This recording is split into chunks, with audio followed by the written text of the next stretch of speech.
Red 2 standing by, all 4 lit and in the green. Welcome back to Mario Party 5. It has been quite an adventure. We're almost done with everything. This is pretty much wrapping everything up.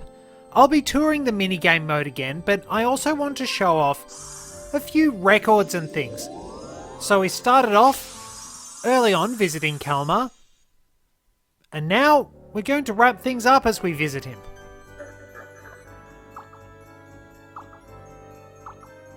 So, our Rumble feature, the contents of the minigame packs. We might as well take a look at that. So,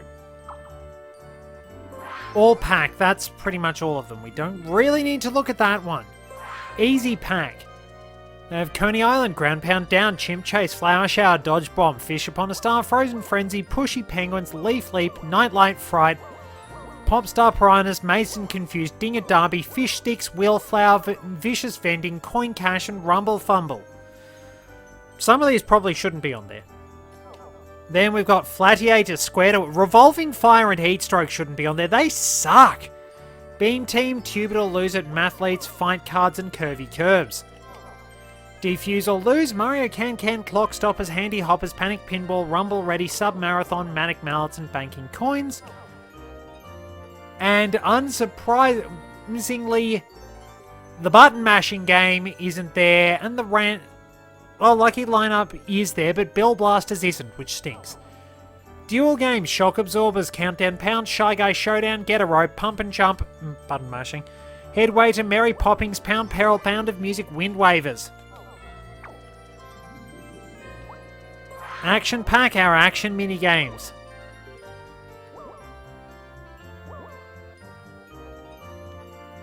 Only 10 of them.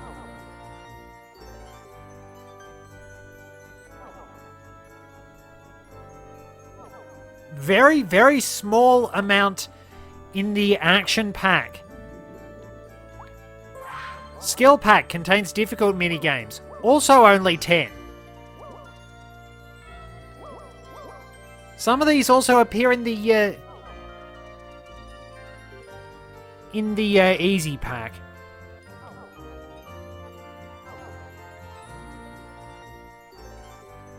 Random Ride is not a difficult game, it's jank! At least they didn't include Get a Rope in this, otherwise I really would have yelled at the game. And then Goofy Pack, Goofy minigames. Once again, only 10. Yeah, they really have some limited ones. Oh, Get a Rope is of course there. So, that's a bit of an overview if you want to change up the mini-games and have things even more limited. So, speaker settings or run sound test, let's take a look at the records. So, mini-game records. Leaf Leap, 129, Dinger Derby, 26, Hydro Stars, 43.46, Later Skater, 34.42, Wheelflower, 12.20, Triple Jump, 40.34 meters, 39 in Handy Hoppers, 17,000 in Panic Pinball, 459 in Pump and Jump, and the records for Peace Out. You can select 2 or 3 minutes. Interesting. But yeah, when it comes to button mashing, my brother is phenomenal. I'm terrible. Board map records. So, party mode. We have not actually played as Mario. Wait, that's weird. Toy Dream we've played 4 times.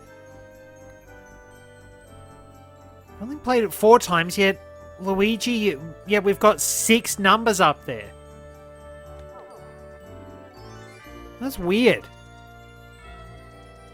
Maybe it's the amount of times we've had human players on there, because my brother and I have played together sometimes. So, I think I wound up playing Bowser Nightmare on this. So, Pirate Dream is probably our favourite board. It's an absolute blast. Undersea Dream is still pretty good in all fairness. Future Dream, poor Waluigi. Sweet Dream, not a bad board. Nicely balanced all round. There's a lot of boo. Bowser Nightmare. Oh, Waluigi. Poor, poor Waluigi. And there we are. Boo's featured in 20 of the 33 party mode games. Yoshi, then Waluigi. Nobody's played as Toad. We don't like Toad. We've even played as the Minion once. But in all fairness, I probably would play as the fat man with a German voice actor a bit more. Though it's just too much fun as the AI because he does so many dumb things. Story mode. So, don't know what all the stars mean, but... Oh, rightio, so we have to keep playing all of them. Some of them are really, really hard to get certain rankings on. You have to keep playing all the boards and get S rank on them, I bet. Good luck! That's actually surprisingly complex. Minigame decathlon! Probably my brother did a lot better than I did. Actually, not a huge amount. Given I did really crap and I'm second out of 2. Super Duel records. So we haven't played as player 2. This is versus battle, admittedly. It doesn't keep the other tournaments. Does it? Nope. So there we are. We've seen the options in this beautiful little planetarium style. And now we can mess around with a few of the mini-games. Are there ones we haven't seen? It's usually a good way to wind things up. To be honest, apart from some serious jank,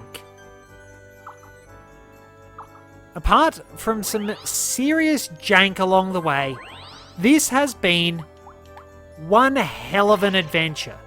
This has been a legitimately enjoyable adventure.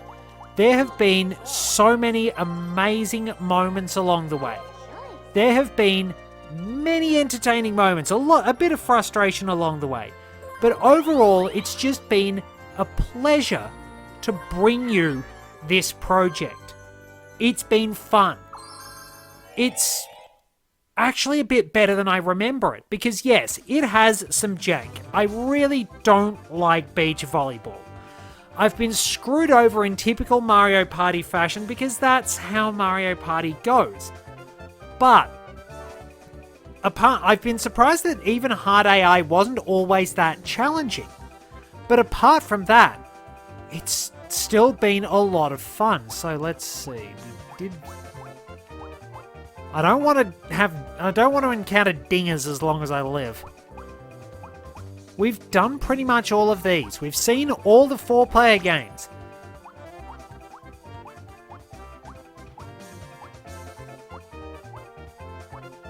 I think we've encountered all of those. Clock stoppers, defuse or lose. We saw that.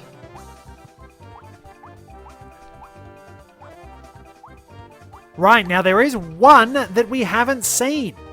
Manic Mallets. And of course, it's button mashing. So I'm probably glad we didn't encounter it. Hit the switch with a hammer. The team that hits it the most times wins. So let's just mash away. So yeah, apart from the fact that there's a hell of a lot of button mashing, this is an overall pretty entertaining game. I'm going to be the weak link here. The hammer will point towards the team that's losing, and I'm terrible at button mashing.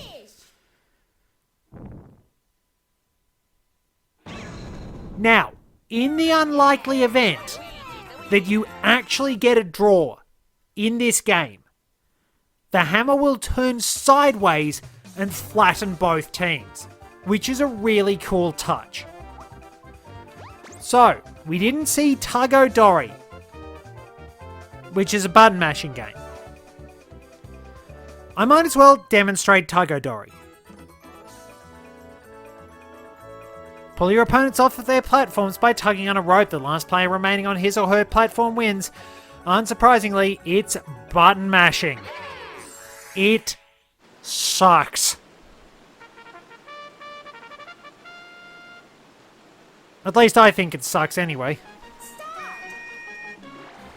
At least you don't have to rotate the control stick. Yoshi's dead. Daisy's dead. How did I wind up winning that and not the other one? Somehow Boo won that. Don't ask me how. Then we've got Lucky Lineup, which is basically hit blocks, try and get points on a slot machine. Try to get the highest score using the slot wheel. Scores are calculated horizontally, vertically, and diagonally.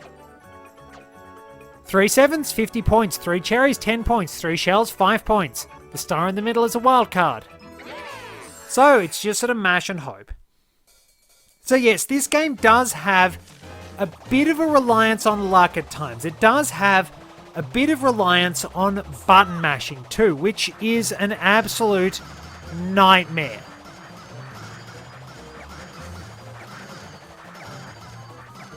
I got nothing!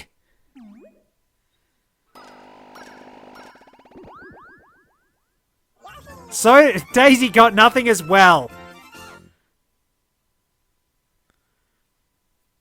So yeah, it does have a bit of a reliance on button mashing, which is a real nuisance. But on the bright side, it does actually have quite a lot of character, a lot of beautiful design in everything. It's very creative, very clever, very well done. For the most part, it does have its flaws. I'm going to be honest that it's got its flaws. But it just feels like a richer experience. Maybe it's because of, I don't know, the Mario Party games we've had. Since about 8, there's just something about the GameCube era. I don't quite like 4 as much as I do 5, 6, and 7 because I think these ones are a bit more beautiful. 5 is a good step in the right direction. I love 6, but I've really come to like 5 as well because, like, it's getting there and it does have its janky elements, but it just still feels creative. It feels like there was a lot of love put into the boards. They're really nicely designed. They play generally quite well. There's so much detail, and it's a detail I'm loving in Superstars. That the boards feel alive. They feel creative in these games. Even if they've got their little problems along the way, finding all the details, building your own board and seeing what sort of chaos is going to turn up is a genuinely fun experience. I've really enjoyed playing all these boards, trying things out, and just refreshing my memory on what has been a very beautiful game for the most part. So let's see these. Saw that one. We've seen most of these in dual mode.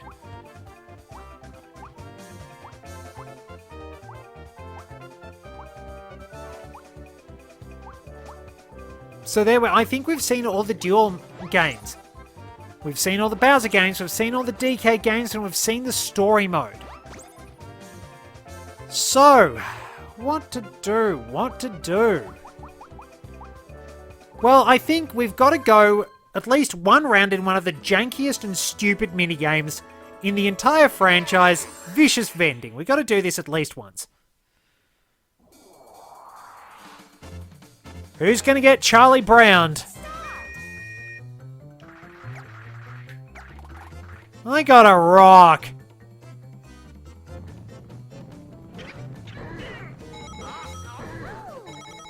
Given my choice of characters, I find it incredibly ironic and strangely appropriate that Waluigi got a thwomp. So there we are. We've just had to go through the crappy game for old time's sake. What else should we do? Well, Fish Upon a Star is one of my favourite games, so I'll run through this one. Just have a good old-fashioned fight while fending off some flying fish. And we'll bring things to an end. It's just been a really, really good adventure. Whoa, Daisy went flying.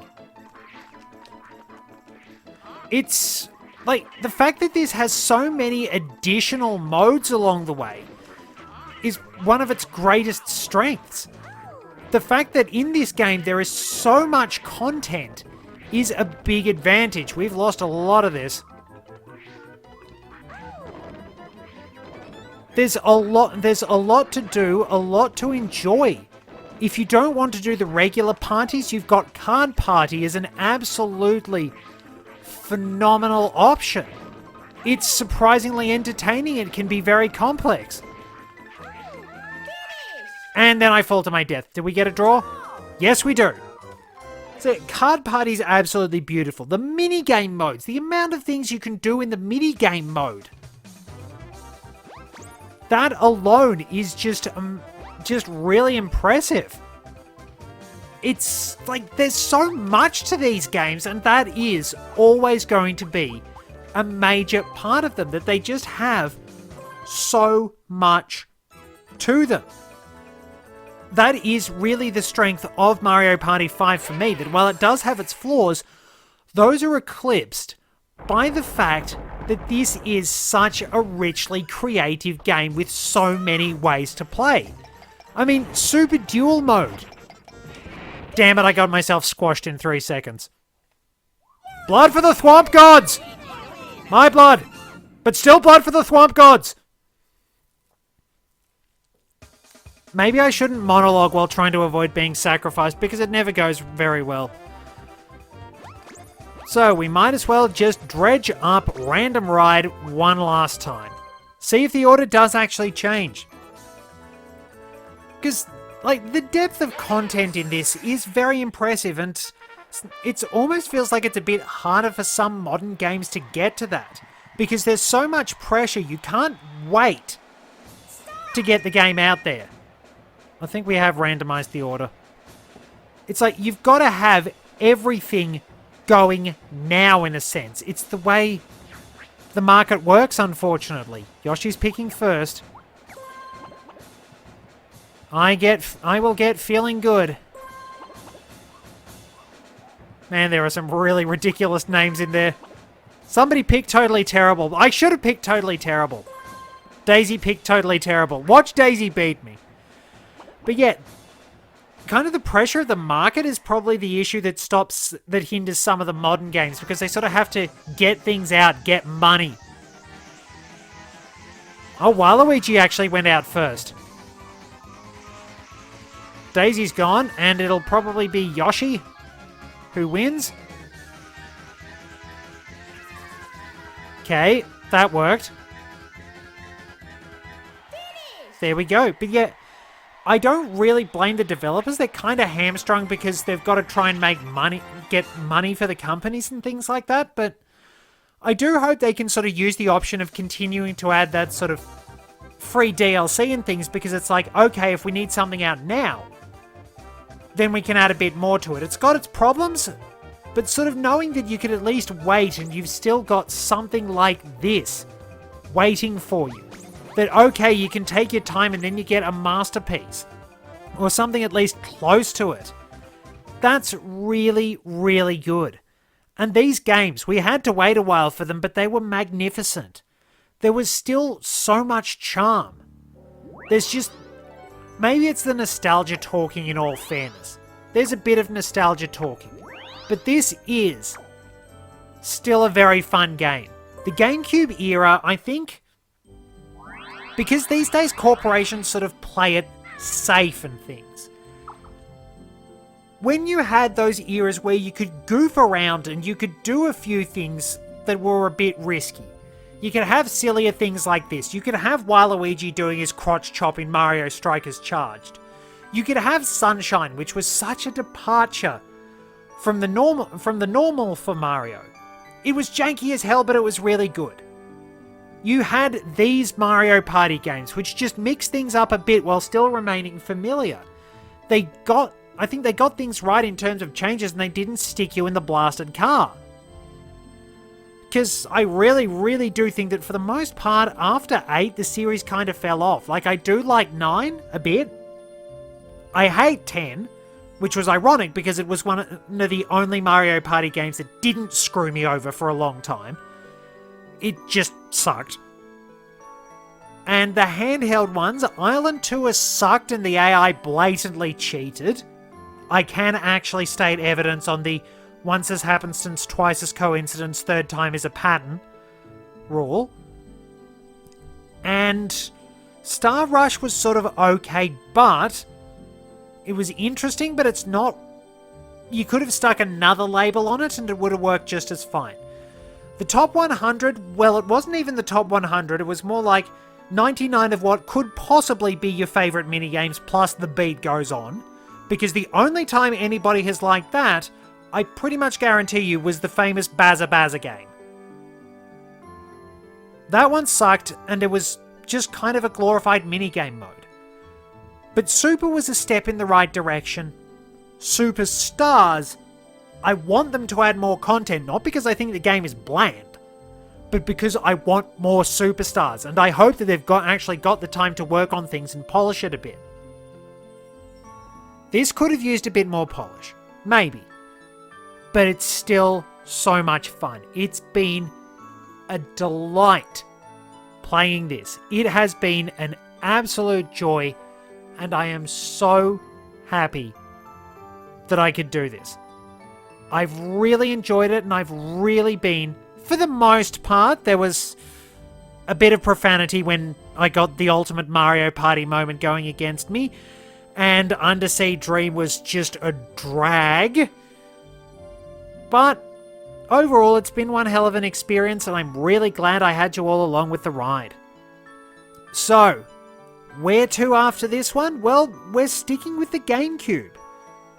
And we're going to a game that you might not expect, a game that you might not have heard of, from a franchise that usually does things very differently. All I'll say is, this was from a time when Konami sort of knew what it was doing and didn't treat Hideo Kojima like expletive deleted. I don't want to swear too much because chance time isn't involved. You can curse all you like with chance time. Just as long as at the end of the day, you're mad with the game. That's the thing that I really hope people do realize, that I'm not mad at them, I'm mad at the game. I still get a little frustrated. And it kind of sucks, but I'm still doing my best to improve. Anyway, we have our mystery project coming up from Konami. But it's time to wind things up. It is the nature of all dreams to end, unfortunately. And this dream is no exception. We'll awaken shortly, but we'll still have the memories with us. And every time we rest our weary head and go back to sleep, we can make it to the Dream Depot. We can join Eldstar and the others, and we can have an amazing party. Until the next mission, look after yourselves and be good to one another. Until then, this is Red 2, signing off. Sweet dreams, everyone.